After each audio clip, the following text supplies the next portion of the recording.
ನಮಸ್ಕಾರ. ನಾನು ರಾಮಕೃಷ್ಣ, ಅನುಗ್ರಹ ಯಾತ್ರ. ಹಿಂದೂ ಆಗಿ ಹುಟ್ಟಿದ ಮೇಲೆ ನೋಡಲೇಬೇಕಾದ ಒಂದು ಹಿಂದೂ ದೇವಸ್ಥಾನದ ಬಗ್ಗೆ ನಾನು ಟ್ರಿಪ್ ಮಾಡ್ತಿದ್ದೀನಿ. ಆ ದೇವಸ್ಥಾನ ಯಾವುದಪ್ಪ ಅಂದರೆ ಶ್ರೀರಂಗಂ. ಇದು ವಿಶ್ವದ ಏಕೈಕ ದೊಡ್ಡ ಹಿಂದೂ ದೇವಾಲಯ. ಈ ದೇವಾಲಯದ ವಿಶೇಷ ಏನಂದರೆ ಇದು 156 ಎಕರೆ ಪ್ರದೇಶದಲ್ಲಿ ಈ ದೇವಾಲಯ ಇದೆ. 21 ಗೋಪುರಗಳಿದೆ, 39 ಮಂಟಪಗಳಿದೆ, ಜೊತೆಗೆ 1,000 ಕಂಬಗಳಿಂದ ಈ ದೇವಸ್ಥಾನ ನಿರ್ಮಾಣವಾಗಿದೆ. ಈ ದೇವಾಲಯದ ಮತ್ತೊಂದು ವಿಶೇಷ ಏನೆಂದರೆ ರಾಮಾನುಜಾಚಾರ್ಯರ ದೇಹವನ್ನು 900 ವರ್ಷಗಳಿಂದ ಸಂರಕ್ಷಣೆ ಮಾಡಿಟ್ಟಿದ್ದರೆ, ಯಾವುದೇ ಕೆಮಿಕಲ್ ಆಗದೆ. ಈ ದೇವಾಲಯದಲ್ಲಿ ಕೆಲವು ಸಂಕೇತಗಳನ್ನು ಬಳಸಿದ್ದಾರೆ.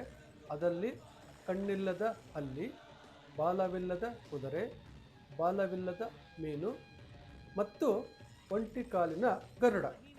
ಈ ಪ್ಯಾಕೇಜಲ್ಲಿ ಏನೇನು ಇನ್ಕ್ಲೂಡ್ ಆಗಿರುತ್ತೆ ಅಂದರೆ ಹೋಗೋದಕ್ಕೆ ಫ್ಲೈಟು, ಅಲ್ಲಿ ಓಡಾಡೋದಕ್ಕೆ AC 21 ಸೀಟರ್ ಬಸ್ಸು, ಉಳ್ಕೊಳ್ಳೋದಕ್ಕೆ AC ರೂಮು ಮತ್ತು ಸೌತ್ ಇಂಡಿಯನ್ ಫುಡ್, ಜೊತೆಗೆ ಒಂದು ಕನ್ನಡ ಟೂರ್ ಮ್ಯಾನೇಜರ್.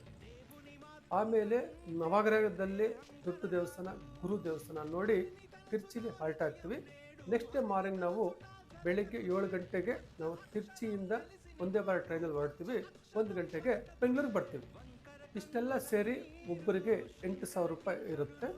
ನಾನು ರಾಮಕೃಷ್ಣ, ಅನುಗ್ರಹ ಯಾತ್ರ, ಹೆಸರುಘಟ್ಟ ರಸ್ತೆ, ಪಳನಿ ಮೆಡಿಕಲ್ ಎದುರು ಮತ್ತು ಕೆರೆಗೋಡದಳ್ಳಿ. ಮಾಹಿತಿಗಾಗಿ ಈ ನಂಬರ್ಗೆ ಕಾಲ್ ಮಾಡಿ. ನಮಸ್ಕಾರ.